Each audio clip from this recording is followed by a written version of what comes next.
Bienvenidas y bienvenidos. Hoy tenemos sobre la mesa algo que, a primera vista podría parecer increíblemente árido. Son dos gacetas oficiales de la República del Paraguay, ambas publicadas el mismo día, un martes 18 de noviembre de 2025. Y es que es la reacción normal, ¿no? Uno escucha Gaceta Oficial y se imagina páginas y páginas de jerga legal que nadie entiende. Pero la realidad es que son casi como el diario íntimo de un país. Ahí se publica todo lo que, para bien o para mal, nos afecta. Justo a ese punto quería llegar. La misión que nos propusimos hoy es usar estos documentos como una especie de radiografía, para entender cómo funciona un gobierno en un día cualquiera. Queremos encontrar las historias humanas, los proyectos y, claro, seguir el rastro del dinero. Exacto. Y desmitificarlo un poco en el proceso. ¿Por qué? O sea, más allá de los titulares de las noticias, estos registros te muestran la maquinaria del Estado en plena acción. Y lo que vamos a ver hoy es fascinante por su variedad. Va desde actos casi simbólicos y ayudas a personas concretas, hasta modificaciones de presupuesto a una escala, difícil de imaginar.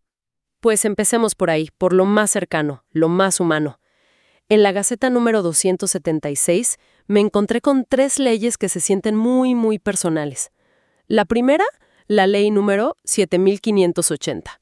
Le da un nombre nuevo a una ruta. Teniente Ramón Triay Genes. Es un tramo que conecta Nueva Italia y Carapeguá.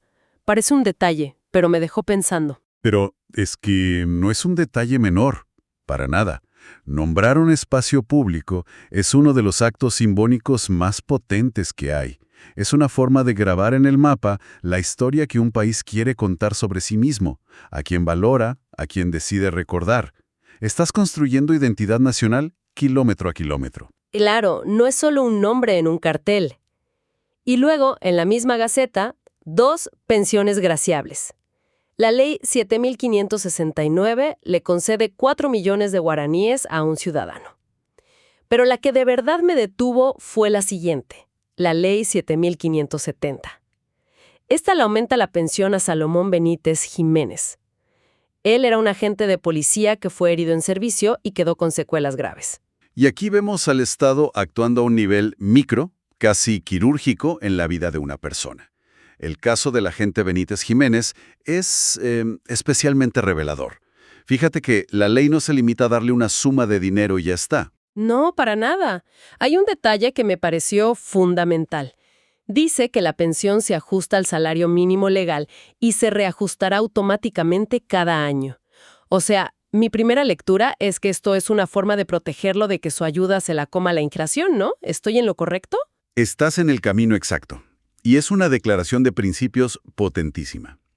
El Estado no solo le está dando una ayuda, le está diciendo, reconocemos nuestra deuda contigo a largo plazo y nos aseguramos de que el valor de esa deuda no se evapore con el tiempo.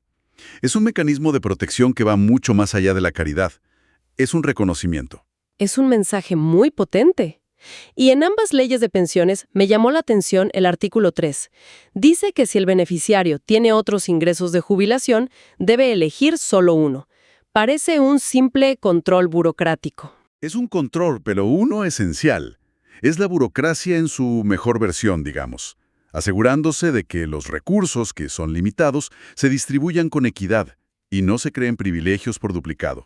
Son estos pequeños artículos, escondidos al final, los que garantizan que el sistema funcione. De acuerdo. Y de esa escala tan individual, los documentos nos llevan a la escala de la comunidad.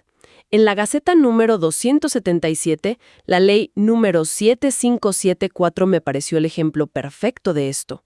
Se trata básicamente de la creación de un nuevo lugar para vivir. Sí, es una ley que pone en marcha la creación de una comunidad desde cero. El Estado declara de interés social 25 hectáreas de un inmueble y se las transfiere, gratis, a un municipio. El terreno era del Instituto Paraguayo de Tecnología Agraria y ahora pasa a la Municipalidad de Teniente 1 Manuel Irala Fernández. Y con un propósito clarísimo, destinarla a un asentamiento urbano.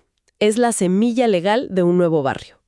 Pero mientras leía, encontré una cláusula que me pareció genial, casi una movida de ajedrez legal. Dice que si el instituto no cumple con la transferencia en 6 meses, la municipalidad puede ir a un juez y solicitar la escrituración. O sea, el Estado se está dando a sí mismo un mecanismo para demandarse si no cumple. Me sorprendió mucho. Es que esa es la belleza y la complejidad del derecho administrativo, ¿no? Es un sistema de contrapesos incorporado en la propia ley. El Estado crea una obligación para una de sus entidades y al mismo tiempo le da a otra la herramienta para forzar que se cumpla. Es para proteger el objetivo final de la inercia burocrática. Tiene todo el sentido. Se asegura de que no quede en una simple declaración de intenciones. Aunque, ojo, hay una letra pequeña. Aclara que todos los gastos, la mensura, la escrituración, todo eso corre por cuenta de la municipalidad. Claro, no es un cheque en blanco. La municipalidad recibe un activo valiosísimo, que es la tierra, pero debe asumir los costos para formalizarlo. Es una corresponsabilidad. Esta ley es un ejemplo perfecto de cómo el Estado puede actuar como planificador urbano. Es fascinante.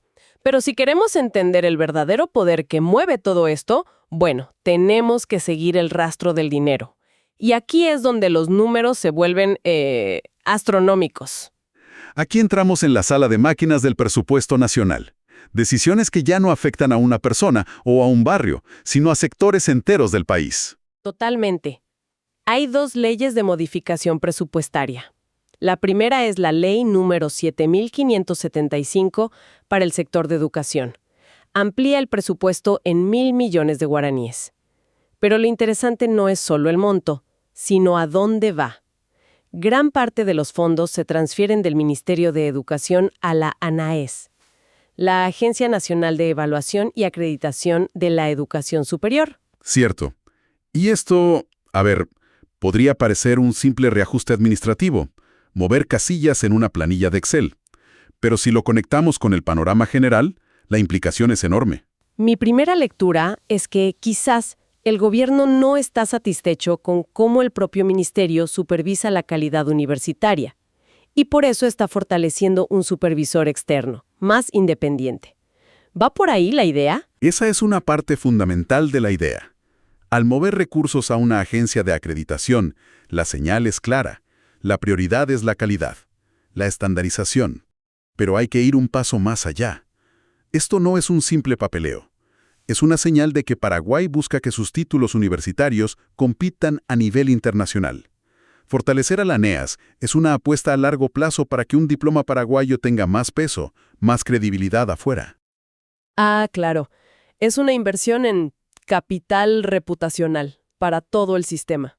Y los anexos de la ley lo hacen súper tangible. No es una idea abstracta. Ves literalmente cómo se mueven las líneas de sueldos y aguinaldos de un lado para otro. Se mueven cargos de profesional y técnico. Precisamente. Estamos viendo, en papel, la reasignación de personas y sus salarios para cumplir un nuevo objetivo estratégico. Cada número en esas tablas es la manifestación de una decisión política. Bueno, y si eso nos pareció una cifra importante, ahora llegamos a la ley más grande de todas, la NO 7596, para el Ministerio de Salud. La modificación es por una cifra que es una locura, más de 331,000 millones de guaraníes. Es difícil hasta imaginarse esa cantidad de dinero.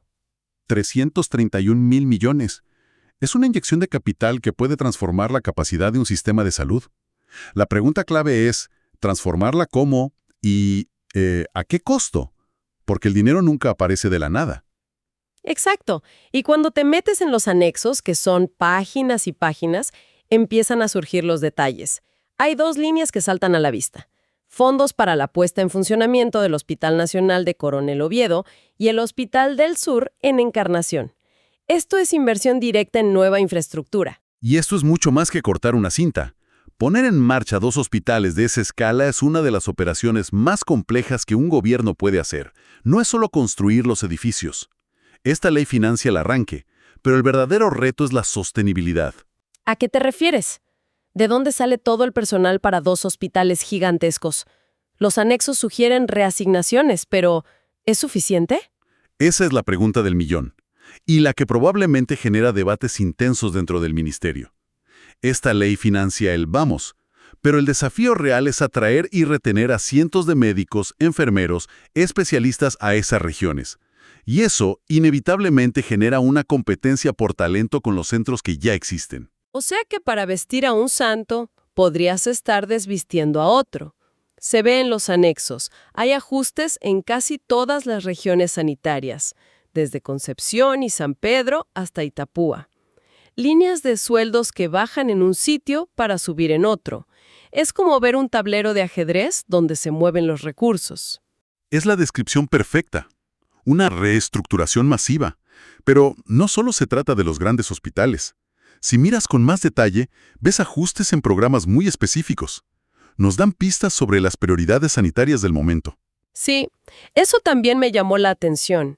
Mencionan movimientos de fondos para el control de la zoonosis, para la atención a las urgencias en el hospital de trauma o para salud respiratoria del INERAM. Y cada una de esas líneas es una decisión política.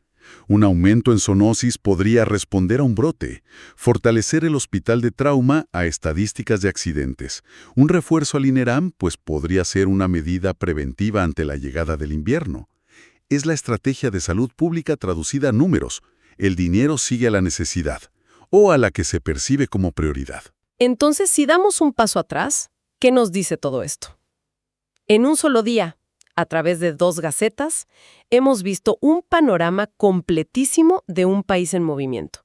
Desde el honor a un héroe y el apoyo a un policía herido. Pasando por la creación legal de una nueva comunidad, hasta llegar a la reestructuración de miles de millones en los 2 pilares de cualquier sociedad: educación y salud. Demuestra que estos documentos, que en la mayoría de la gente ignora por considerarlos aburridos, están increíblemente vivos. Cuentan la historia real de las prioridades de una nación, las grandes y las pequeñas. Exacto. Muestran las decisiones que van desde lo más íntimo, como la pensión que le permitirá vivir con dignidad a una persona, hasta lo más estructural, como la apertura de un hospital. Y esto nos lleva a una reflexión final. Adelante. Todo lo que hemos desglosado hoy son las decisiones publicadas en un solo día. Esto ocurre constantemente, todos los días hábiles del año. Si este es el retrato del 18 de noviembre, ¿qué historias, qué cambios de rumbo, qué apuestas a futuro se esconden en la Gaceta del día 19 o en la de la semana pasada? Y sobre todo, ¿qué nos diría la suma de todos esos retratos diarios sobre el verdadero rumbo a largo plazo al que se dirige el país?